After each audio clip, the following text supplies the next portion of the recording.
The Adventures of Sam Spade, Detective. Brought to you by Wild Root Cream Oil Hair Tonic, the non-alcoholic hair tonic that contains lanolin. Wild Root Cream Oil. Again and again, the choice of men who put good grooming first.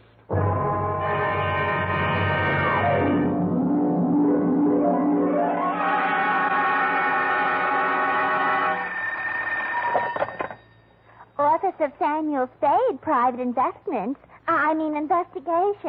Good morning. Evening. Effie? Miss Perrine is on a vacation. Perhaps I may be of assistance, no doubt. I don't know. To whom am I speaking to? I am sorry. I cannot divulge that information to an entire stranger. May I take a message?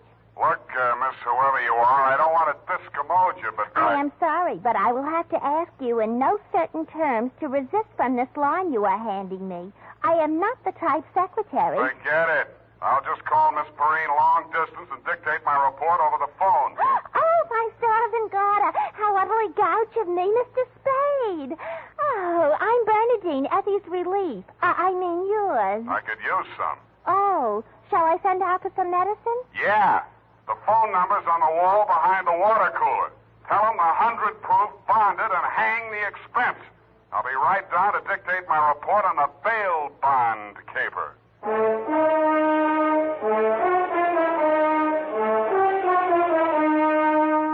Dashiell Hammett, America's leading detective fiction writer and creator of Sam Spade, the hard-boiled private eye, and William Spear, radio's outstanding producer-director of mystery and crime drama, join their talents to make your hair stand on end with the adventures of Sam Spade. Presented by the makers of Wild Root Cream Oil for the hair. Only 3 days left, gals, and June, the month of weddings, will be over. But don't worry, there are still 187 days left in leap year, still time to snag the man of your dreams. You know, the one who uses Wild Root Cream Oil on his hair. He and millions of other men use Wild Root Cream Oil daily because Wild Root Cream Oil grooms the hair so neatly and naturally, relieves dryness, and removes loose dandruff. Any smart man who wants to look smart always insists on Wild Root Cream Oil Hair Tonic. Again and again, the choice of men who put good grooming first. And now, with Howard Duff starring as Spade, Wild Root brings to the air the greatest private detective of them all in the adventures of Sam Spade.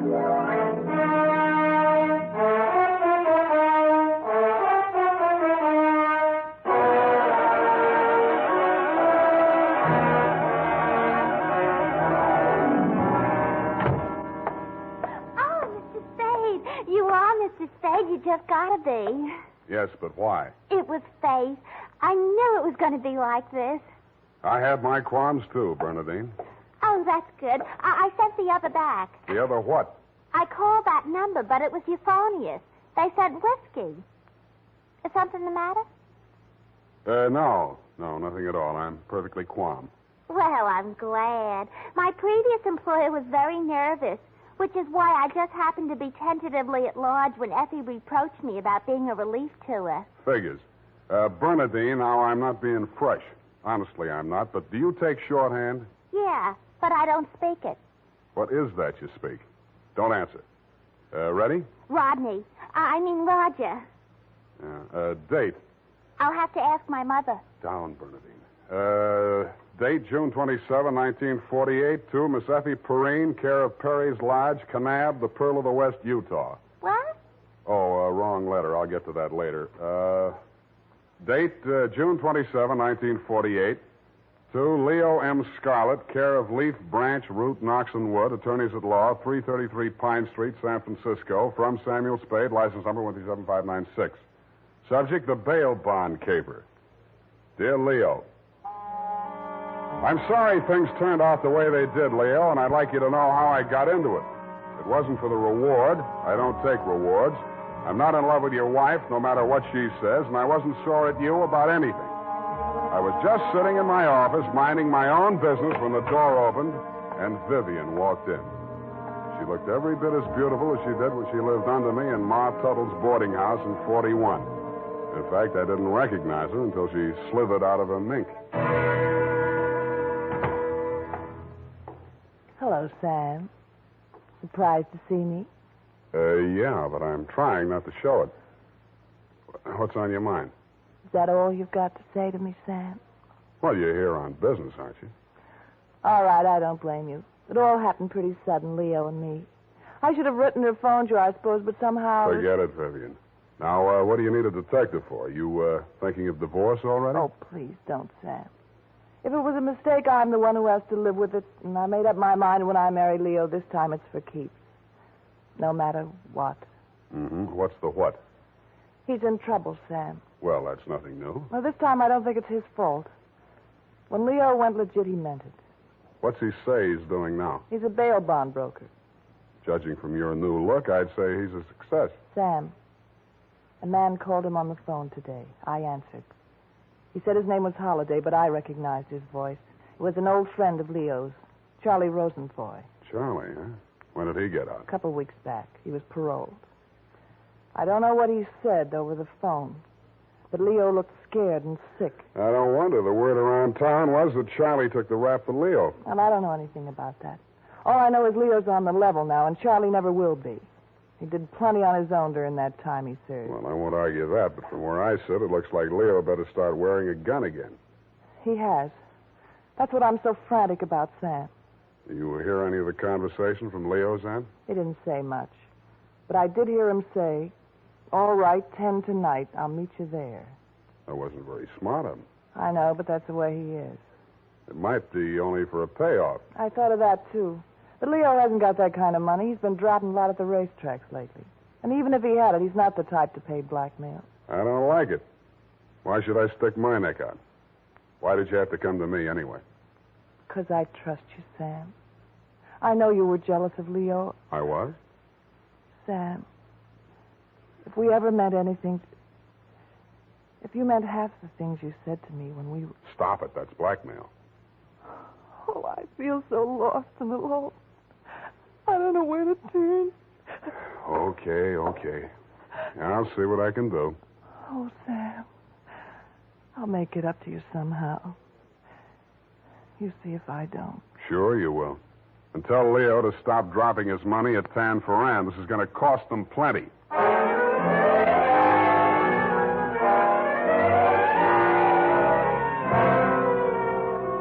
Vivian had said that your rendezvous with Charlie was scheduled for 10 in the p.m. and that you were too upset to go to work that day, so you'd be at home, 1246 Dunbar.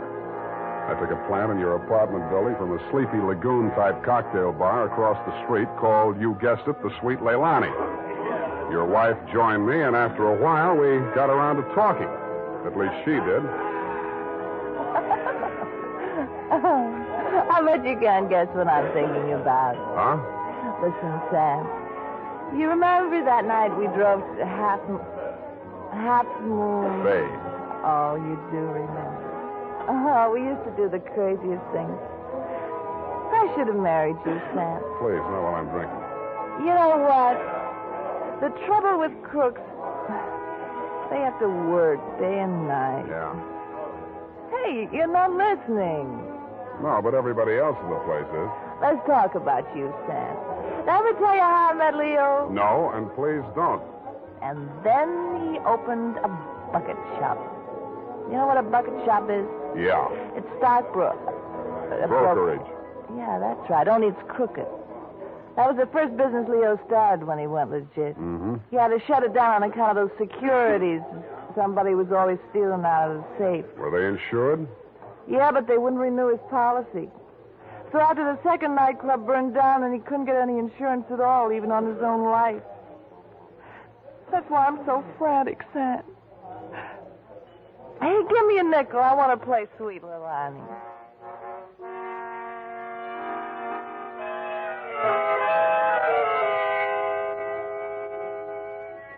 $50 and 2 hours later, Sweet Leilani broke under the strain, so we had Princess Papuli to leave a that gave out, and we were starting on the Hawaiian war chant when she disappeared through a door marked Wahine, Hawaiian for powder room, and never came back. Around 9:45, I mumbled something to the bartender about the lady will pay, put on my smoke glasses, and strolled out and across the street. You came out of the building a couple of minutes later. You led me a zigzag course up Merchant Street to Salon, across Salon to Commercial, down Commercial to Drum, and made a lateral pass over Drum back to Dunbar. Your destination, I'd never have guessed it, was the Sweet Leilani. Happily, they were not playing Sweet Leilani. It was very, very quiet. The regular customers had taken a powder, and I didn't blame them. In the new crop at the bar, I counted 10 broken noses, at least 5 broken paroles, assorted knife scars, and 4 pairs of cauliflower ears, and 1 maverick. You slid into a booth at the end of the bar, took the gun out of your shoulder holster, and laid it down on the table in front of you. I walked over, turned it around so it was pointing at the jukebox instead of me, and sat down. Some other time, Spade. Some other time I drink with you. I'm waiting for a friend. Why the gun? You selling it to him? Maybe I give it to him. Go on, you drink at the bar. It's kind of crowded. Looks like Charlie Rosenfoy's old mob. Who are they gunning for? You or Charlie? Why don't you ask them? What are you drinking, Leo? I was with that bottle all day. Got a bad taste. Do me a favor, Spade. There's a bar 2 doors down the street. Go drink there. There's my friend coming in the door. Any friend of yours is a friend of mine, Leo. Look, Spade. Hello, Leo. What's the matter? You bring a bodyguard to meet your old friend Charlie? This shamus threw his weight in here. I didn't ask him. I don't need him. Huh. That sounds like the old Leo Scarlatti I used to... The name is Scarlet. Oh, pardon me. I've been on the rock for so long, it's hard to catch up on all the changes. There's been a war, Charlie. Anyone tipped you to it yet? You got a smart bodyguard, Leo. Let's talk. Let's go somewhere else and talk. I like it here. Okay, we start. How come you tipped the mob we were coming here? You promised you wouldn't. Like the shamus, they got a drink somewhere. All right. Say what's in your mind, and I'll go. Yeah, and if you don't mind, I think I'll do my drinking at the bar.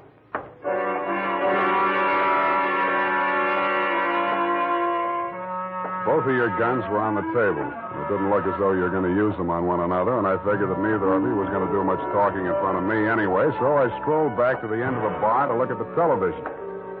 The 10 o'clock news roundup was on, and the ticker tape that was moving across the screen said ... in Atlantic City today, period. I ordered a highball, and then the ticker tape started again. This time it said San Francisco, $1 million bail bond robbery. $1 million in negotiable bonds is tonight in the hands of a group of daring hold-up men who commandeered an armored truck at the very portals of the police department in the Hall of Justice. And it said, this concludes the 10 o'clock edition of the television news roundup.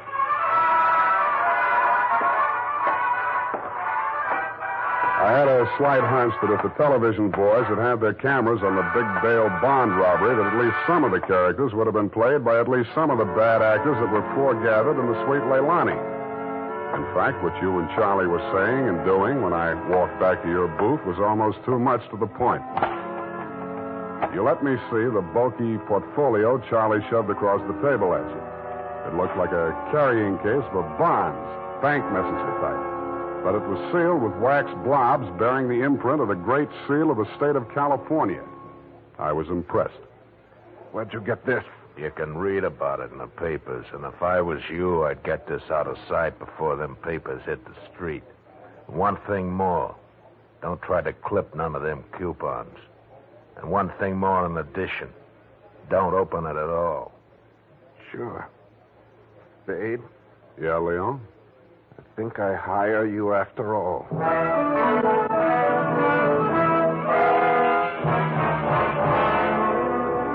I took the job, and you handed me the portfolio. Outside, we flagged the taxi, and you gave the driver an address on Portsmouth Square. Your office, I hate to remind you, was behind one of a bunch of neon-lighted storefronts across from the Hall of Justice. The sign on the door said, press the button and let freedom ring any hour, day or night. The only bell in sight was a stop-press-type burglar alarm.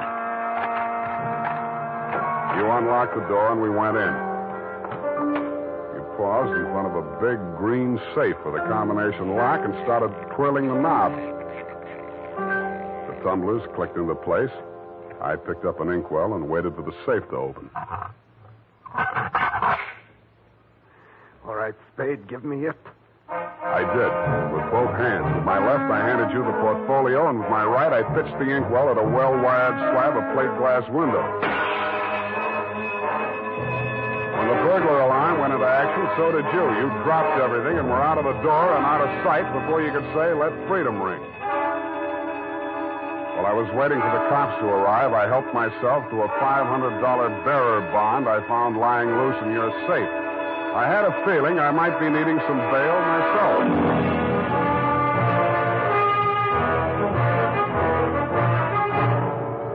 The makers of Wild Root Cream Oil are presenting the weekly Sunday adventure of Dashiell Hammett's famous private detective, Sam Spade.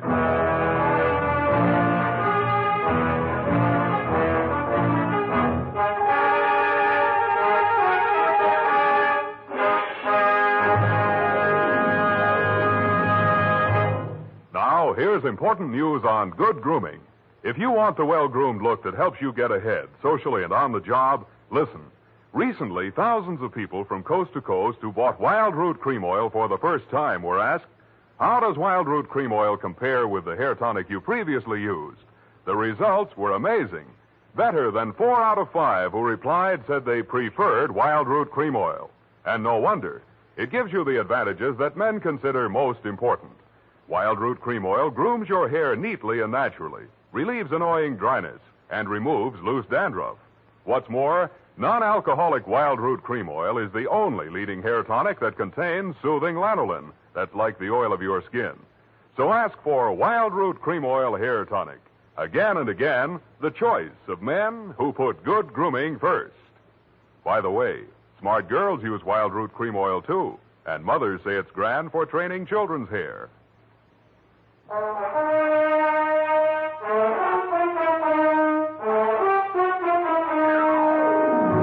And now, back to the bail bond caper. Tonight's adventure with Sam Spade.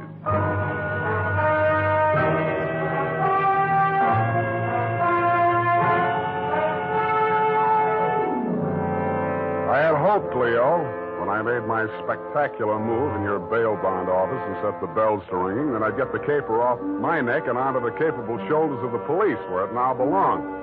Then I told myself I could go home and get some sleep. I had never been that fond of Vivian anyway. I was holding the $1 million portfolio, complete with its big official seal still unbroken, ready to hand it over with a flourish to the first boy in blue that rushed in. But then I saw something that dashed my hopes. There was a strip of Scotch tape across the bottom of it. It wasn't up to me to tamper with important evidence, but I didn't have to.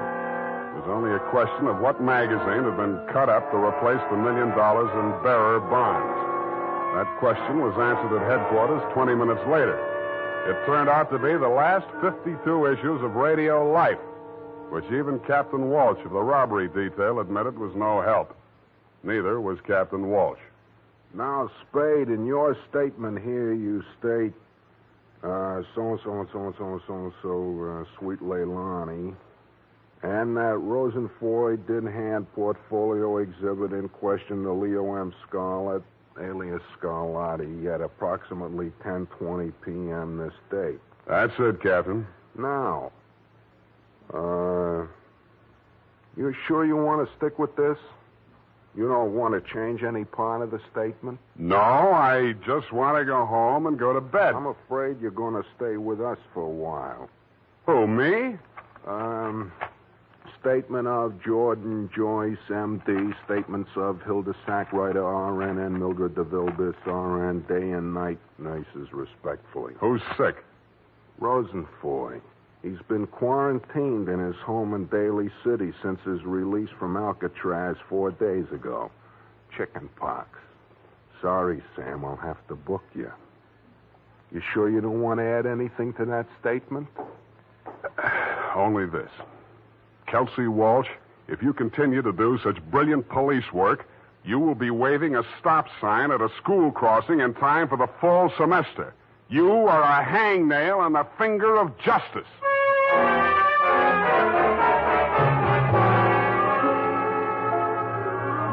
I thought I had been courteous and cooperative, but even so, it was the middle of the afternoon by the time they set my bail.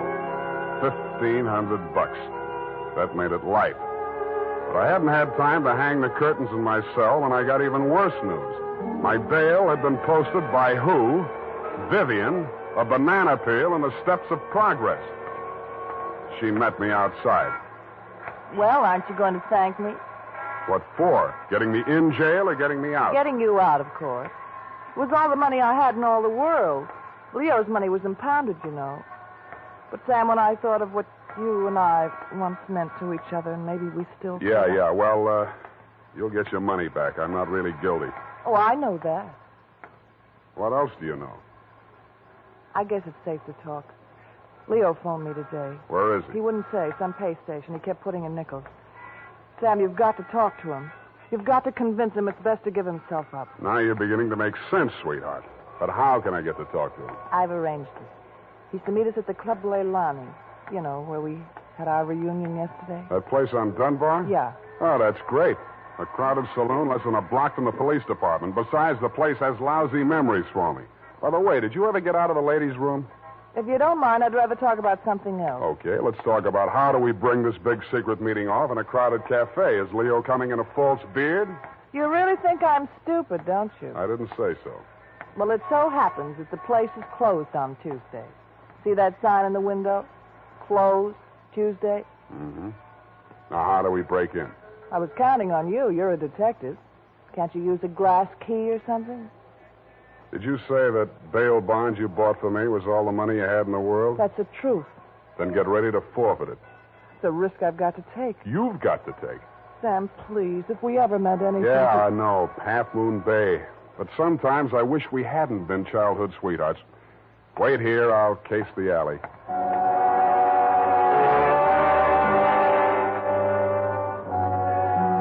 The alley wasn't much better. There were two windows, washroom type, all glass brick except for two small ventilators big enough to put your hand through. The only hope was the kitchen skylight. I didn't have any trouble getting up to it, but once I was there, things didn't look so good. The view from the roof was a garage door with two green lights flanking it. Then it struck me where I was and why I was there. The Club Leilani backed directly on the Hall of Justice where the big bail bond robbery had taken place at 5 p.m. the night before. Without further ado, I put my foot through a pane of the skylight, reached in, unlatched it, and dropped.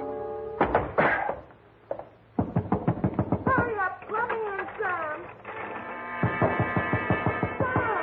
Up at the front of the building, I could hear Vivian clamoring for admittance. I decided to let her clamor for another minute or two. It isn't a thing I often do, but I walked resolutely into the ladies' powder room. It was very well equipped. It had furniture, a telephone, and more clues than I needed. The magazines were there, the razor blades were there, the Scotch tape was there. There was even a scraping of red sealing wax on the steel frame of the window slot. But best of all was what I found in the paper towel dispenser. I lifted it out and moved it next door to the men's washroom. Then I let her in. What kept you so long? You'll spoil everything. I was afraid you'd... Here comes your husband. Come on, let me in. What happened, Leo? You're early. Any objections? I just got itchy, that's all.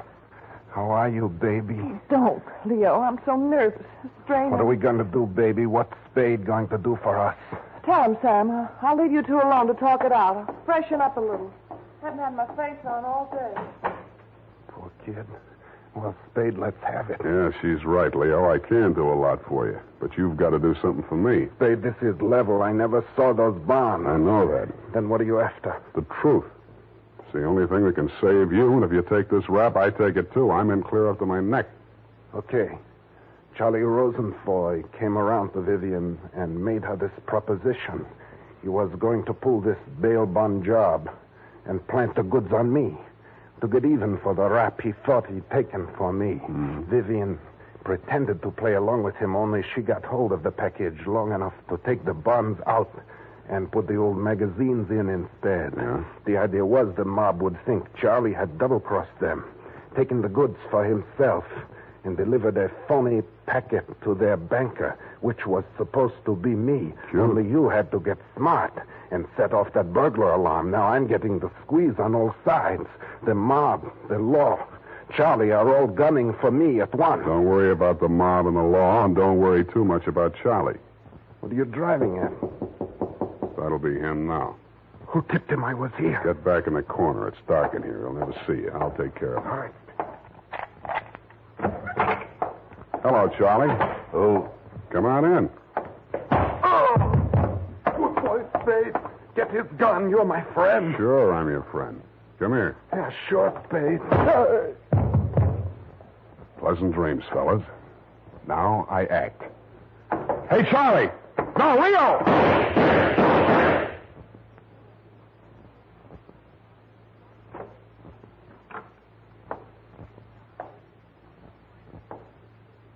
Vivian?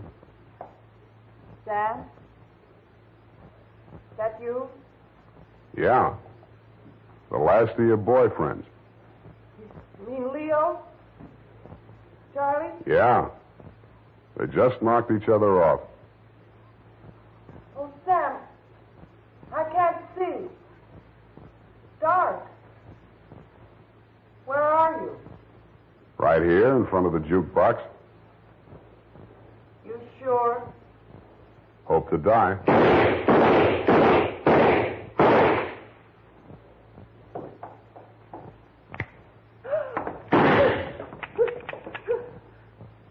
Drop it, Vivian. It's empty. Sam,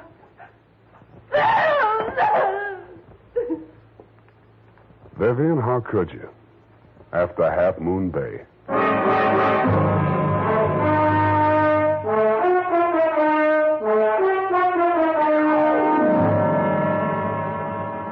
I'm sorry I had to knock you boys out, Leo, but better lumps than bullet holes, eh? After she started wrapping up the caper, it wasn't too hard to figure what she was up to, providing you could keep her smoke out of your eyes.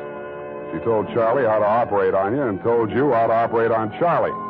$1 million for her and 2 dead gangsters lying on the floor of an empty joint where they'd shot it out.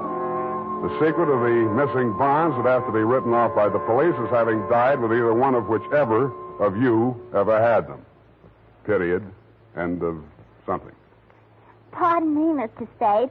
I know you're tired, and if you toothbrush, please feel free to allude the whole matter. But Yes, okay, let's do that. thank you. Effie said that you were always glad to qualify any little points that she didn't understand. She said that, did she? Yeah, but she also said that quite accidentally that you sometimes leave things out that should be left in. Bernadine, times are very bad. They're cutting salaries everywhere. But where were they during the whole nefarious affair, if you'll pardon the expression? The bonds? In the paper towel dispenser, didn't I say so? Oh, that's what you moved to the men's. But how did they get there? In the Walreenies, if you'll pardon the expression. Simple. When the thieves whizzed through the alley after the heist, Vivian had her well-manicured little lunch hook thrust through the window slot to receive them. Oh, that's how the red sailing wax got there. Bernadine, you're spectacular. Now go and type this up. You're making me nervous.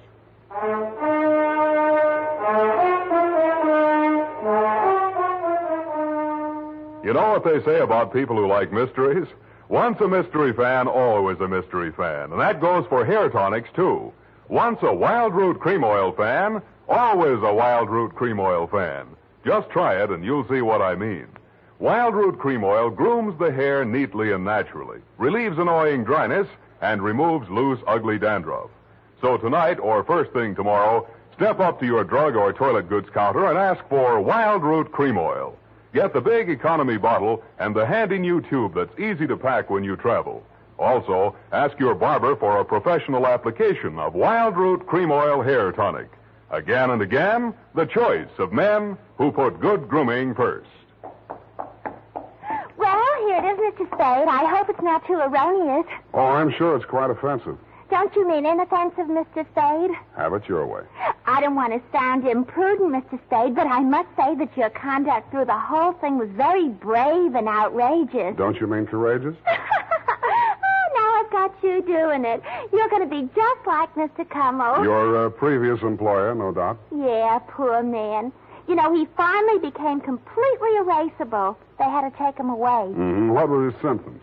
Well, when he ordered the puppy biscuits, I thought he was just being concentric. But after a while, he wouldn't answer to anything but Rover. I had to sprinkle his flea powder in the morning, you know? And then he had his little tricks.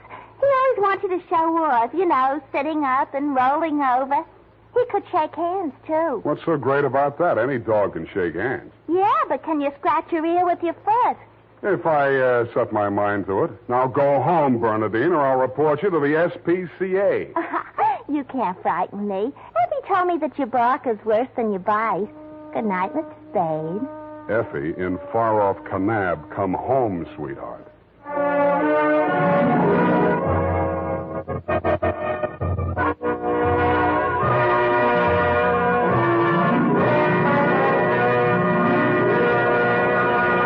The Adventures of Sam Spade, Dashiell Hammett's famous private detective, are produced and directed by William Spear. Sam Spade is played by Howard Duff. The Adventures of Sam Spade are written for radio by Bob Tolman and Gil Dowd, with musical direction by Lud Gluskin. Gil Dowd directed tonight's broadcast in William Spear's absence. Join us again next Sunday for another adventure with Sam Spade, brought to you by Wild Root Cream Oil. Again and again, the choice of men who put good grooming first. This is Dick Joy reminding you to get Wild Root Cream Oil, Charlie. It keeps your hair in trim. You see, it's non-alcoholic, Charlie. It's made with soothing lanolin. You better get Wild Root Cream Oil, Charlie. Start using it today. You'll find that you will have a tough time, Charlie. Keeping all the gals away. Hiya, Baldy. Get Wild Root right away. This is CBS, the Columbia Broadcasting System.